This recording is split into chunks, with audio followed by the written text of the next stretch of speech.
A seguir, Alego Entrevista.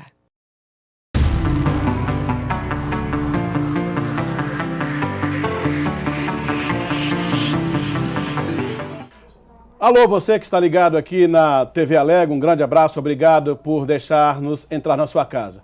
2019 terminou como um ano de muita produção aqui na casa. A Assembleia trabalhou muito, sobretudo no final do ano, quando o Executivo encaminhou para cá projetos polêmicos que dizem diretamente respeito à vida do servidor público. Foi feita também a votação da reforma da Previdência e a reforma do Estatuto dos Servidores. E quem encaminhou grande protagonismo nessas votações foi o deputado estadual Cláudio Meireles, que a gente recebe com muito prazer aqui na TV Alego. Deputado, muito obrigado por ter vindo atender o nosso convite. Prazer é nosso. Estamos aqui à disposição da população para questionamentos, enfim. Vamos falar sobre política, sobre Assembleia. Deputado, nós terminamos o ano, como eu disse, com essas matérias polêmicas que vieram para cá e o senhor foi oposição ferrenha, tanto no caso da reforma da Previdência quanto na reforma do Estatuto. E em determinados momentos o senhor, inclusive, buscou a justiça para tentar segurar a aprovação dessas reformas. Qual é depois de passado tudo isso, qual é a análise, qual é a avaliação que o senhor faz do final do ano passado daquelas matérias que foram votadas? Ora, primeiro eu quero dizer a você que o servidor público está sendo muito prejudicado nesse governo. Demorou décadas para que o servidor público conseguisse alcançar algumas conquistas. Em uma canetada só, o governador Ronaldo Caiado acabou com todas, né? Veja só, nós conseguimos 5 liminares, todas 5 liminares de juízes diferentes e de varas públicas diferentes, né? Se fosse apenas um juiz só, o entendimento dele poderia ser o mesmo, né? E ele ter concedido 5 liminares, mas não foi o caso. Foi 5 juízes diferentes, todos os juízes concordaram. Infelizmente, o governador é um homem bem relacionado em Brasília, foi deputado federal a vida toda, senador, e conseguiu derrubar nossas liminares, prejudicando os servidores lá com o presidente do STF, ministro Dias Toffoli. É de estranhar, porque uma das liminares foram concedidas, ou seja, derrubou a liminar às 21 horas. Quer dizer, ninguém trabalha, né, serviço público, repartição pública, muito menos tribunal, trabalhar às 21 horas. E isso aconteceu.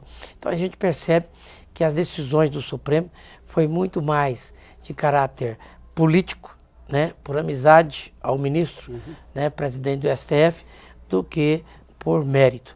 O mérito já é mais do que confirmado que as nossas teses tinham lógica, tinham razão, eram fortes teses, até porque 5 juízes diferentes concederam as liminares.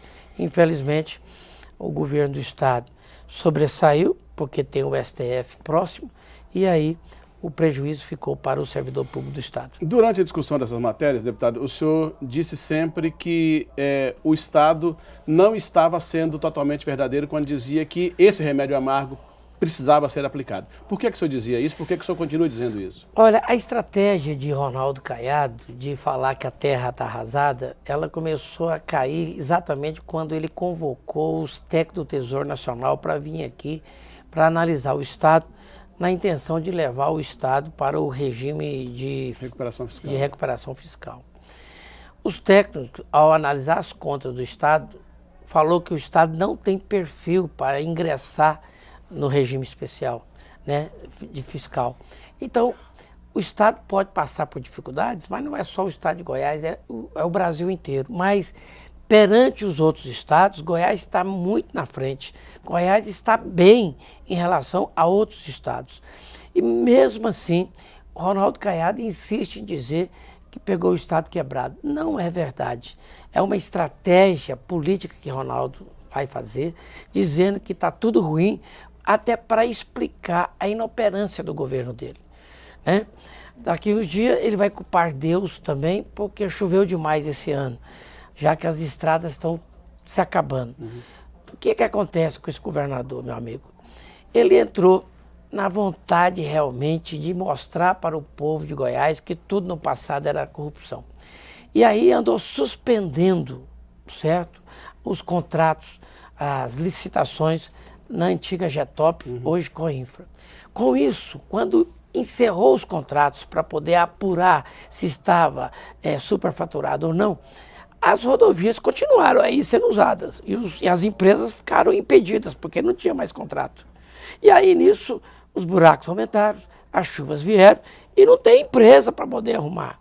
Quando eles perceberam a mancada que deu ao suspender todas as licitações feitas pelo governo anterior, eles então foram nos emergenciais. E aí que corre o perigo, porque hoje está se pagando mais caro daquelas que eram licitadas. E aí, como é que se faz agora para arrumar as estradas que se acabaram debaixo de chuva? Então, na verdade, é um prejuízo muito grande para o governo, onde o governador Ronaldo Caiado, infelizmente, é uma pessoa de temperamento difícil, uma pessoa que não é conciliador, tem um perfil de enfrentamento, e é difícil conversar com um homem desse, porque ele acha que está acima de tudo, até acima de Deus. Quando, na verdade, se ele fosse um homem humilde, ele com certeza teria já feito muito mais por Goiás. Nessa questão, deputado, das estradas que o senhor acaba de colocar aqui, o senhor considera apenas um erro de gestão ou tem alguma coisa a mais além disso? Olha, começou mal o governo. Primeiro, ele foi dizer que a educação está dando prejuízo, quando, na verdade, a educação a curto prazo nunca deu lucro. A educação é exatamente mesmo para poder investir na educação, para trazer esse investimento a longo prazo, na educação do povo de Goiás. Então nós tínhamos 31 unidades da UEG. A UEG ia lá no campo, hoje baixou para 8. Nós tínhamos escolas de tempo integral, ele fechou todas. Nós tínhamos várias escolas em Goiás, no interior do estado, ele andou fechando, dizendo que as escolas davam débito, dava prejuízo. Meu amigo, começa por aí. Aí depois me trouxe todo mundo de fora. Com todo respeito ao secretariado, será que não tinha em Goiás uma professora goiana para poder assumir a secretaria? Né? Será que tinha que trazer de Rondônia? Você já foi em Rondônia? Não. Pois é, também não. Acho que muita gente que está nos assistindo também não. Agora eu sei que Goiás é o primeiro lugar no IDEP. E eu sei que Rondônia está entre os últimos. Aí foi me buscar uma pessoa lá de Rondônia. Aí me trouxe um secretário de Segurança Pública que é lá do Espírito Santo. Será que em Goiás não tinha um delegado para poder assumir? Até porque esse povo, quando vem de fora, eles não conhecem o Estado. Né? E assim veio também na Saniago, assim veio no meio ambiente, assim veio na economia, que agora era a Secretaria da Fazenda, agora virou economia. Enfim, né? Na Coinfra também é de fora. Ele trouxe todo o seu secretário de fora. Quer dizer, será que quando ele era candidato, ele fez esse compromisso de trazer só gente de fora? Será que não tem nenhum goiano que serve, né, que é competente para poder servir ao Estado? Até porque, com todo respeito, quando esse povo vem de fora, eles não conhecem o dia a dia dos goianos. Eles não sabem o que é o interior do Estado. Até esse povo pegar, né, o fio da meada, já passou um ano. Então, o ano passado, por exemplo, 2019, foi um ano perdido. Pelo que eu estou percebendo, 2020 vai continuar perdido. O Estado sequer vai dar conta de recuperar as rodovias que estão todas elas emburacadas. E aí é que eu quero entrar, deputado Cláudio Meirelles. Nós estamos começando 2020, como eu disse, o final do ano foi muito traumático aqui na relação entre a Assembleia e o Executivo. E qual é a perspectiva que o senhor tem? O senhor é um deputado muito experiente, que tem um conhecimento de funcionamento da casa como quase ninguém. Qual é a perspectiva que o senhor tem para 2020 em relação ao funcionamento dessa casa aqui, em relação também às matérias e ao rendimento do governo? Olha, primeiro nós temos que orar muito para que a gente Deus possa iluminar a mente do senhor governador, que é, como já disse, uma pessoa de temperamento difícil. E vamos aguardar aí quais serão os projetos. Eu estou percebendo que o governo está perdido. Eles não sabem o que fazem. Ora eles falam uma coisa, depois eles fazem outra. O que é isso? Inexperiência. Ronaldo Caiado foi um grande senador, um grande deputado federal, mas nunca foi executivo. Deveria ter pego aos auxiliares pessoas experientes. A maioria desse pessoal que está aí pode ser pessoas até honestas, não conheço, mas são pessoas inexperientes. Muitos nem exerceram, nunca tinham assumido sequer um cargo público. Muitos vieram do ramo privado. E aí, com isso, nós estamos vendo aí um estado que hoje, no Centro-Oeste, é o último em geração de emprego. Nós estamos vendo hoje que é o estado que menos trouxe empresas para gerar empregos para os goianos e é o estado que mais perdeu empresas. Entre os estados do Centro-Oeste, é o estado que mais perdeu em todos os aspectos, né? Então eu vejo assim, meu amigo, quando você está em dificuldade, você não fica falando para os outros que está em dificuldade, porque se você falar que está em dificuldade, você vai achar poucas pessoas que vêm te ajudar. Você tem que ser uma pessoa empreendedora, você tem que ser uma pessoa otimista, você tem que correr atrás para vencer. Ronaldo Caiado, não, ele já chega dizendo o seguinte, que aqui tudo está bichado, que o Estado está quebrado, que nós estamos aqui em calamidade financeira. Qual o empreendedor, qual o grande empresário desses países vai querer vir para Goiás e investir no Estado quebrado? Né? Então ele já começou errado. E quando, na verdade, isso é mentira. Goiás hoje está entre os melhores estados do Brasil. O problema não é o estado de Goiás, o problema exatamente é o país por si só. Né? E agora nós estamos vendo ultimamente a economia mundial está regredindo. Então, meu amigo, nós temos um governador que nunca foi empresário. Dizem as línguas aí dos fazendeiros que é um péssimo homem de negócio. Quer dizer, não participa de agronegócio, que as fazendas deles nem cerca tem, porque os vizinhos que fazem a cerca, porque ele não liga para isso. Então, é um homem que herdou, já nasceu rico, né? Enquanto, fazer uma comparação aqui, o meu avô andava de carroça há 150 anos atrás, quase não tinha carro, não tinha estrada em Goiás. Né? O meu avô, ele andava de carroça, o avô dele era governador, né? Enquanto o meu pai, quando o rapaz vendia doce para ajudar a minha avó a se alimentar, a juntar dinheiro em casa, né? O pai dele era senador. Quer dizer, é um menino que foi criado nos corredores do palácio, né? Então, eu acho que ele nunca ficou sabendo o que era bolinha de gude, finca, peão, né? Era um menino que nasceu já em berço de ouro. Então, eu acho que ele não sabe o que é passar dificuldade, ele não sabe o que é autoestima. Eu acho que, na verdade, com todo respeito, gostaria que ele mudasse o comportamento dele, mas eu percebo que é um homem muito arrogante, muito atrevido, que só sabe o que falar em enfrentamento, né? Já veio aqui na Assembleia algumas vezes, enfrentou alguns deputados, né? Ultimamente, teve uma reportagem que ele foi muito infeliz, onde ele chamou todo o setor produtivo, os empresários de corruptos, né? Ofendeu pessoalmente o presidente da FIEG, quando o presidente da FIEG fez um comentário, no lugar dele ter saído por cima, não.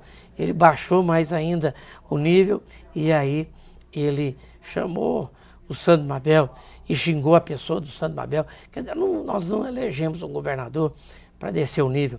Nós vimos também, tempos atrás, numa reportagem, numa rádio em Catalão, onde o atual governador Ronaldo Caiado ofende a pessoa, a integridade do ex-governador Marconi Perillo. Quer dizer, a população, ela já escolheu o Ronaldo Caiado para ser governador. Excluiu o Marconi Perillo da vida política, né? Em relação e a eleição acabou, né? E a eleição acabou. Agora, para que ficar toda hora falando do passado, reclamando, xingando? Ele poderia até comentar sobre o passado, mas xingar, baixar o nível, isso não é papel de um homem público. O governador tem que ser um homem conciliador, tem que ser um homem de equilíbrio, tem que ser um líder, né? E, infelizmente, nós temos um governador que a todo momento ele enfrenta, ele bate frente, ele... Até o estilo, né? O estilo dos Caiados é esse, né? De falar mal das pessoas.